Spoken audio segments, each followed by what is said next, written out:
The other day I posted a picture of the color water, the color of this in my water, the pigment all in my water was like a purple liquid. If you follow me on Instagram, you will see it on my stories.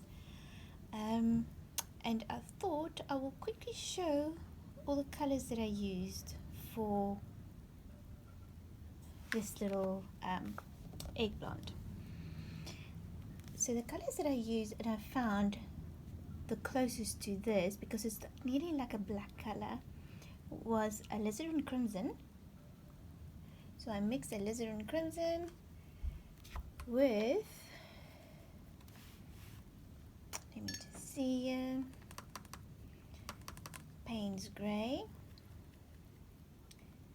A little bit of Payne's grey. Let me find my Payne's grey and move it in view to show you. I filled up my box the other day again with all my pigments. I still have to fill a few of them up. This is quite a messy box. I love this box because it's my favorite. It's very cheap, reasonable. I have quite a few of them and I use them every, oops, I just messed a whole bunch of paint on this thing. Anyway, so I used the Daniel Smith French Ultramarine, alizarin crimson from Winsor and Newton, and Payne's grey. Any brand, you can use any brand. This is from Daniel Smith, and that's the color I had, which is quite a lovely purple. I can just show you this gorgeous color, and this is the mix with alizarin crimson because it gives it a lovely little pinky pigment that you can see there. Then I also mixed a little bit of, this is a little pan with Sennelier Permanent Magenta. It's a PV19, and I just mixed a little drop of that in this mixture, and then I just played around, and as you can see, it's quite a beautiful color. So this book, my scrapbook, is from Stillman, let me just see, Stillman and Birn, B-I-R-N. I'm not sure how you pronounce it, I will have to check that. But I noticed the paper buckled and I will have to get clips to just hold it in place. But I also noticed that it lifted up quite a lot of the pigment, so I will paint this again on my Arches watercolor paper. But what I wanted to do is to show you guys all the beautiful color mixes that you can mix to get to this gorgeous color.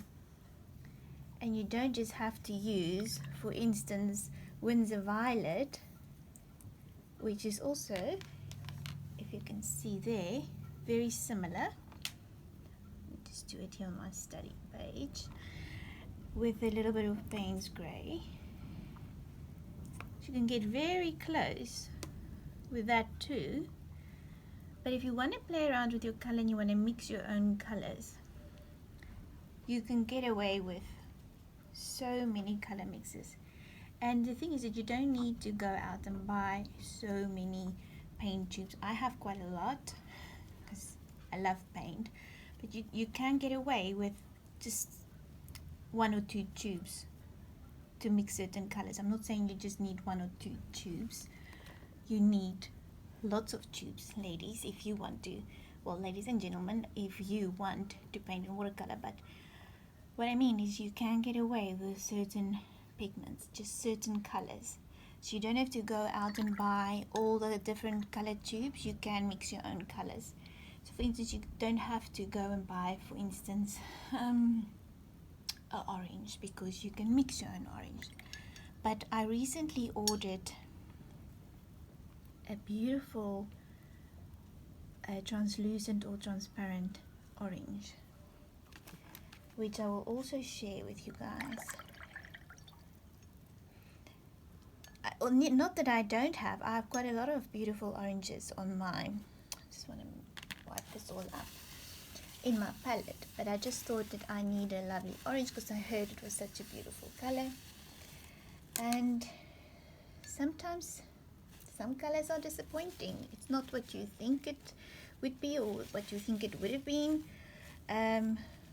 Sometimes I'm quite impressed, but I do use all of my colors in my box, and I thought to share with you guys. So if you do want to make little studies and you want to learn how to mix your own colors, this is a very good way to do it. So you can just buy yourself one of these little books. This one's quite expensive because I bought it from overseas, and obviously the postage is as much as the parcel. So if you, I know I couldn't find any of these books in South Africa.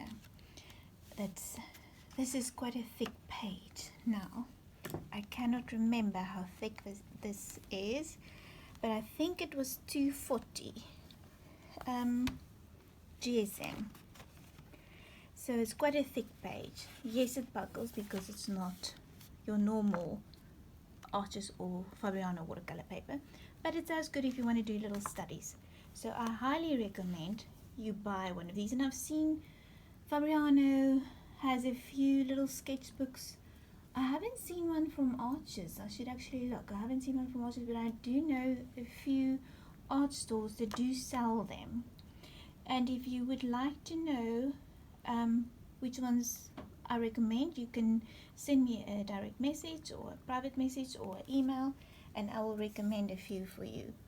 But I just thought, you know, it's a lovely way to mix your colors before you add all of these colors onto your Arches watercolor paper or Fabriano watercolor paper, and you don't want to necessarily mess up your painting first. You want to mix your colors, have it all ready, because that's normally what you should do. It's one thing that I didn't do when I started painting in watercolor. When I just started out, I just wanted to paint, so I just would look at my palette and just choose the colors randomly, and that's not always the best way.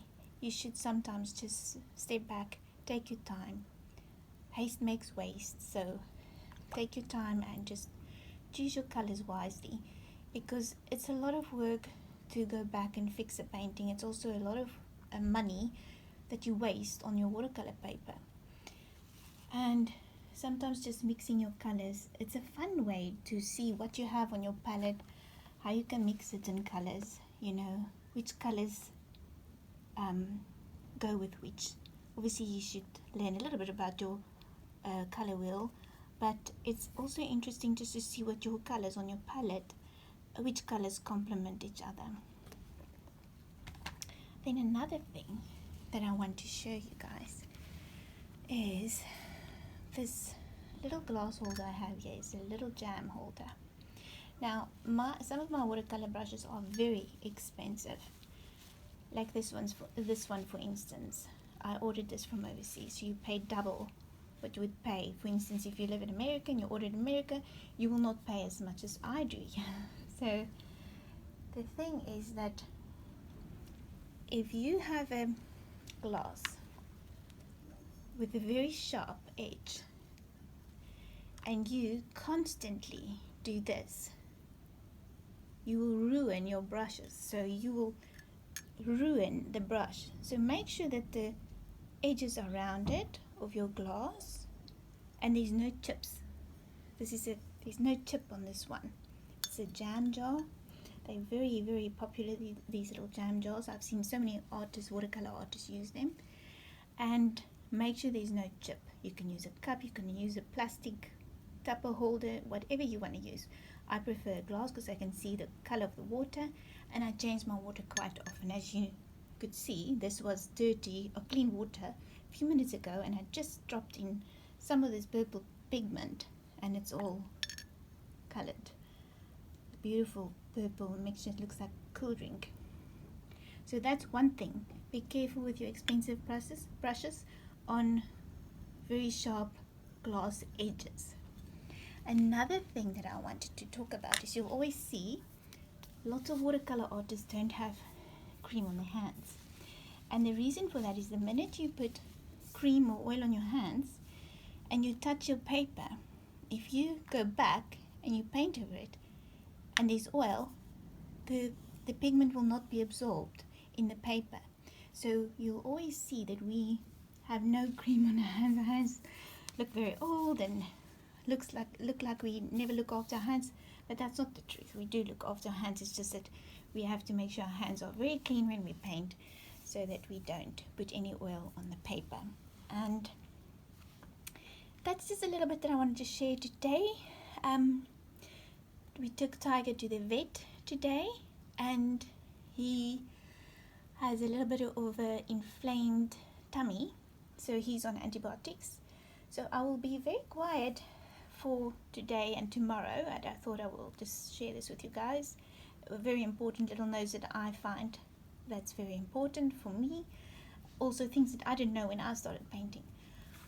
But yes, Mr. T, like I say, is on antibiotics now, so he is my first priority. My poor baby has been very ill, and the doctor gave him special food too, so that we can just sort out his little tummy. And so I will be painting hopefully this week again, but I just thought I wanted to show you guys my eggplant and the colors that I use and my little color mixes that I have. And I hope to share quite a lot of these color mixes in the future with you guys. And if you have any beautiful color mixes, if you would like to share them, I know some people don't like to share their color mixes, but I don't mind sharing mine because I mean, sharing is caring. So yes, you can let me know if you have any special colors, or maybe the colors that you would have preferred to use if you had to paint your eggplant. I would love to hear, because I'm quite interested in what you would have chosen. I just wanted to show you before I finish up. I recently bought this beautiful pink maroon color, very similar to alizarin crimson. I'm just going to make the note here because I'm not going to necessarily use this as a, I just want to show you the color in this video. But this is a beautiful color that I bought. It's called Crimson Lake, and the name is Shinham Art on the tube. I will share the tube. Let me quickly show you the tube. And it's quite reasonable for this tube. And as you can see, obviously the color on the tube is not the color that you can see on the paper. So don't always buy because of this color, because it's not the same color. But it's a massive little tube. It's 15 mils. I have a few Daniel Smith 15 mil tubes. I just want to show you what a Winsor Newton 5 mil tube looks like. And as you can see, it's very reasonable, nearly the same price, and it's a gorgeous, gorgeous color.